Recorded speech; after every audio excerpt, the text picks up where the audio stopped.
Bismillahirrahmanirrahim. Assalamu alaikum, dear students. How are you? Hopefully, all of you are good, fine, and enjoying your health. Before starting our regular online class, I would like to suggest you a channel, namely Geography Lectures DMR College. Here is the name, so you can have a clear picture of the name.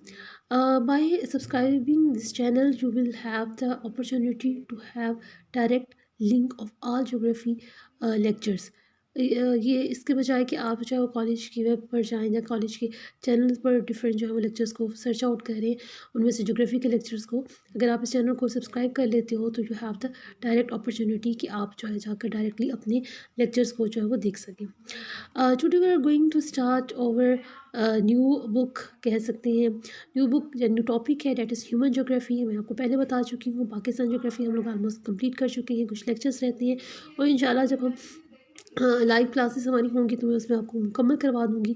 Today we are going to start over second section, that is human geography. आज हम man environment relationship में दो important theories हैं आपके syllabus का हिस्सा. एक है डिटर्मिनिज्म और दूसरी है possibilism. Today we are going to discuss the different aspects of determinism theory. Okay, और here is the presentator your teacher Mrs Sameera. सबसे पहले हम देखेंगे, हमने देखना है मैन एंड एनवायरनमेंट का रिलेशनशिप. तो सबसे पहले हमें ये मालूम होना चाहिए कि एनवायरनमेंट क्या है. इससे पहले आप लोगों ने आपकी बुक के अंदर ह्यूमन ज्योग्राफी की डेफिनेशन है, आप लोगों को डेफिनेशन क्लियर होनी चाहिए. एनवायरनमेंट जो है वो क्या है? एनवायरनमेंट जो है वो बेसिकली फ्रेंच वर्ड है जिसका मतलब है आपका इनसर्कल और surroundings. Most suitable definition of environment is as it is a sum total of water, air, land. ये सारी चीज़ें जो फिज़िकल में आती हैं and the inter relation that exist among them with human beings. ये आपका कल्चरल या ह्यूमन जो है स्ट्रक्चर आ जाता है. आपको मालूम है आप में से मेजॉरिटी अवेयर है कि एनवायरनमेंट दो तरह का होता है, one is physical and other is cultural. तो ये दोनों चीज़ें मिलकर आपके जो एनवायरनमेंट को, आपके सराउंडिंग्स को मुकम्मल करती हैं. एक और डेफिनेशन हमारे पास एनवायरनमेंट की है, ये आपके पास रेफरेंसेस के साथ हैं. पार्क है, वो कह रहा है कि तमाम कंडीशंस जो आपके इर्द गिर्द मौजूद हैं, चाहे वो ह्यूमन है चाहे फिजिकल है, वो जो है एनवायरनमेंट कहलाती हैं. जबकि हॉलैंड और डगलस कहते हैं कि the term environment is use to describe the aggregate. Aggregate में यानी टोटल में आपके सारे एक्सटर्नल जो चीज़ें आपके बाहर मौजूद हैं वो उसको एनवायरनमेंट का नाम दे रहे हैं. उसके बाद है ह्यूमन एनवायरनमेंट. ये भी जो है अक्सर आपका जो है वो नंबर ह्यूमन एनवायरनमेंट रिलेशनशिप जो है इसी की थ्योरीज हमने पढ़नी है. Human environment relationship is the interplay between the people and the environment. Basically जो हमारा आज का टॉपिक है वो यही है कि इंसान और जो उसका माहौल है उनके दरमियान आपस में रिलेशनशिप कैसा है, उनके दरमियान ताल्लुक़ कैसा है. आपका जो माहौल है, जो एनवायरनमेंट का जो चैप्टर है आपकी बुक के स्टार्ट में दिया हुआ है, उसमें फ़िज़िकल आस्पेक्ट हैं, कल्चरल आस्पेक्ट्स हैं. वो उसका छोटा सा लेक्चर बनेगा, वो मैं कोशिश करूँगी कि ऑनलाइन दे दूँ. अब जो अगर ना तो फिर हम लोग लाइव क्लासेस में इंशाल्लाह उसको जो है वो कर लेंगे. ह्यूमन एनवायरनमेंट रिलेशनशिप जो है, being depend on the environment, human beings adopt to the environment, human beings modify the environment. तो रिलेशनशिप मुख्तलिफ है. कहीं पर एनवायरनमेंट, कुछ लोग ये मानते हैं कि एनवायरनमेंट इंसानों पर असरअंदाज होते हैं, कुछ कहते हैं कि नहीं, इंसान उसको अडॉप्ट कर लेता है एनवायरनमेंट को अपने ज़रूरियात के मुताबिक, और कुछ कहते हैं कि उसको मॉडिफाई भी कर लेता है. ना सिर्फ माहौल में रहना वो अपनी मर्ज़ी का इंसान कर लेता है, बल्कि वो इंसान के अंदर इतनी फ्लेक्सिबिलिटी है कि वो माहौल को भी मॉडिफाई कर सकता है अपनी मर्ज़ी के मुताबिक. ये ह्यूमन एनवायरनमेंट रिलेशनशिप है, यानी इसके बारे में डिफरेंट थ्योरीज़ हैं हमारे पास. सो बेसिकली आज का जो टॉपिक था वो डिटर्मिनिज्म है. हम लोग देख रहे हैं ह्यूमन मैन एनवायरनमेंट रिलेशनशिप के इंसान और उसके माहौल, जो उसके इर्द गिर्द चीज़ें मौजूद हैं उनके दरमियान रिलेशनशिप कैसा है. डिटर्मिनिज्म पहली थ्योरी है. आपके सिलेबस में दो थ्योरीज हैं, डिटर्मिनिज्म एंड पॉसिबिलिज्म. डिटर्मिनिज्म जो है आपके पास पहली जो थ्योरी है वो क्या कहलाती है, वो माहौलियाती जबर है. उर्दू में इसको बोल रहे हैं नज़रिया माहौलियाती जबर. ठीक है, तो अक्सर बच्चे जो है उसको भूल जाते हैं या मिक्सअप कर जाते हैं, तो आपने इसको इंग्लिश में बेशक इसके टर्म को देख लीजिएगा. डिटर्मिनिज्म यानी नज़रिया माहौलियाती जबर क्या कहलाता है. ये जो है रिलेशनशिप बेसिकली है कि ये मास्टर एंड स्लेव रिलेशनशिप है. मास्टर एंड स्लेव रिलेशनशिप से मुराद कि एनवायरनमेंट लाइक अ मास्टर, और वो आपको इंसान को जो है वो स्लेव बनाकर, गुलाम बनाकर अपने इशारों पर जो है उसको नचाता है. वो उसको डिक्टेशन देता है, वो उसको हदायत देता है, उसको डायरेक्शंस देता है, और इंसान बिल्कुल बेबस है और उसको जो है वो फॉलो करनी होती है वो सारी इंस्ट्रक्शंस जो उसको एनवायरनमेंट देता है. Determinism emphasizes the dominant influence of physical factors in shaping man characteristics. जो फिजिकल फोर्सेस हैं, जो बाहर का आपका नेचर है, वो इंसान की करैक्टरिस्टिक्स, उसकी ज़िंदगी, उसके तर्ज ज़िंदगी पर बहुत असरअंदाज होता है। इसको जो है रेडसल देने वाला था, man is given only a passive role. Ratzel was responsible, ये रेडसल जो है ये सबसे पहला जोग्राफर है जिसने इसको जो है ये थ्योरी दी। उसके बाद हंटिंगटन एक मशहूर जो है जोग्राफर थे जिसने इसको सपोर्ट किया। इस तरह से काफ़ी शुरू में लोगों का जो है वो तईद रही इस थ्योरी की तरफ कि वो मानते थे कि जो इन्वायरमेंट है वो एक मास्टर है और इंसान को उसकी डायरेक्शंस को फॉलो करना होता है। Core theme of environmental determinism. Core theme है क्या, बेसिक आइडिया है क्या? वो कहते हैं एनवायरनमेंट कंट्रोल करता है इंसान की एक्शंस को, उसकी एक्टिविटीज़ को, इंसान की ज़िंदगी को, उसकी जो डिफरेंट एक्टिविटीज़ हैं वो सारी के सारी उसके माहौल की ताबे होती हैं। Human are badly dependent on the natural environment. Human live at the mercy of environment forces के वो बिल्कुल उसके रहमो करम पर होता है। माहौल जिस तरह से उन पर चलेगा वो उनके रहमो करम पर है। ह्यूमन एटीट्यूड्स, उनके रवैये, उनकी डिसीजन मेकिंग सारी की सारी माहौल की वजह से बहुत ज़्यादा असरअंदाज होती हैं। अब यहाँ है ये तो थोड़ी सी डिटर्मिनिज्म की थोड़ी सी हिस्ट्री हो गई कि इसको किसने दिया। और काफ़ी 20वीं सदी तक जो है ये थ्योरी, 19वीं सदी तक ये थ्योरी काफ़ी अरसे तक जो है वो फेम में रही। और बहुत सारे लोगों का मानना था कि इन्वायरमेंट फाइंड आउट करता है कि इंसान अपनी ज़िंदगी कैसे बसर करे, और इंसान जो है वो बिल्कुल जो है उसके मर्सी पर होता है, उसके रहमो करम पर होता है।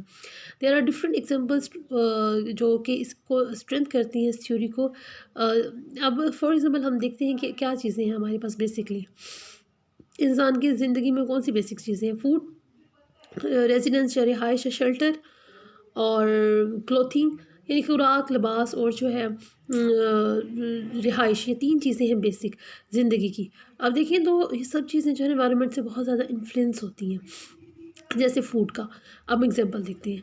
फूड आप देखिए इंसानों की बेसिक फूड, जो स्टेपल फूड, जो उनके जो मेन फूड आइटम होता है वो डिपेंड करता है एनवायरनमेंट पर। उनका कहना है जैसे आपकी जो चीज़ एनवायरनमेंट में आपके इर्द गिर्द मौजूद होगी वही लोग जो है उसको ज़्यादा यूज़ करना शुरू करेंगे। जैसे एशियन कंट्रीज़ के अक्सर ममालिक इंक्लूडिंग पाकिस्तान, इंडिया, वहाँ पर गंदम बहुत ज़्यादा है तो लोगों की बड़ी जो खुराक है वो गंदम हो जाती है। इसी तरह से बांग्लादेश है, बर्मा है, म्यांमार है जो है जिसका नया नाम है। तो ये वो कंट्रीज़ हैं जहाँ पर जो है वो चावल बहुत ज़्यादा मौजूद है। तो इन लोगों की मेन फूड आइटम खुद ब खुद चावल हो जाता है। वो इलाके जो समंदर के किनारे हैं, जापान, चीन के लोग, जहाँ पर सी फूड जो है मौजूद है काफ़ी ज़्यादा, तो उन लोगों की खुराक में सी फूड आइटम्स खुद ब खुद ज़्यादा हो जाते हैं।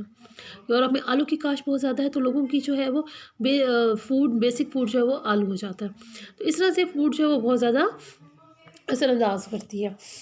उसके बाद हमारे पास है इफ़ेक्ट्स ऑन क्लोथिंग।